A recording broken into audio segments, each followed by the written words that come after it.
Marvin and Rose were sitting on a couch and was watching TV. Rose was worried about Jeffy. Rose asked for Marvin about where Jeffy was. Marvin shrugged and told Rose that.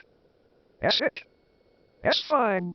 Rose wasn't denying it. Rose claimed that she was gonna check it herself. Marvin was shocked and nervously asked Rose that maybe she can stay here.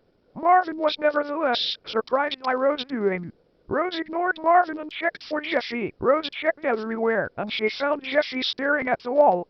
Rose was relieved and reluctantly walked towards Jeffy, and as she is doing that the screen started to glitch. Jeffy looked towards Rose. Jeffy smirked and he looked off. Jeffy had black eyes and red pupils. His eyes were bleeding and his mouth was covered to the rim with sharp fangs and his gums were sticking out. Rose backed away from Jeffy and said a loud scream. Jeffy smiled. Rose ran away and Jeffy chased her. Rose climbed downstairs and Jeffy opened his mouth. Jeffy catched up to Rose. Rose fell down and started to catch her breath. As she was doing that, Jeffy teleported near her and punched her. Jeffy punched her. Marvin took the sip of his Sprite and spit it out when he heard Rose's horrifying scream. Marvin checked it out and he saw Rose, with her head on a spike and her body dismembered and dismantled. Marvin screamed and then thought who would have done this. He immediately turned his suspicions to Jeffy, and then he checked around to find Jeffy. Marvin saw a loud noise coming from a room. He ran to see if Jeffy was there and he saw a bunch of bodies on the floor and eyes on the balcony.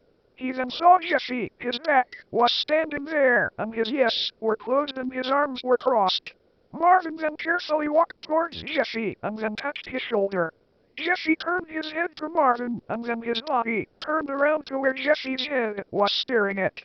Jeffy smiled to Marvin maliciously. Marvin nervously backed away from Jeffy. Jeffy's mouth was dripping blood like a carnivore. Marvin ran away and Jeffy teleported near Marvin and grabbed Marvin. "This is my world. You can't escape me. Even if you try, I am Jeffy. Jeffy then rips Marvin's body apart. He smirked and looked towards the camera. He whispered to my head, "Hello there, Michael. How was it?" I gasped and waved my head around. Jeffy's arm reached through the screen. I screamed and Jeffy grabbed my legs and pulled me to his world. He left demonically, and I screamed the loudest I have ever heard.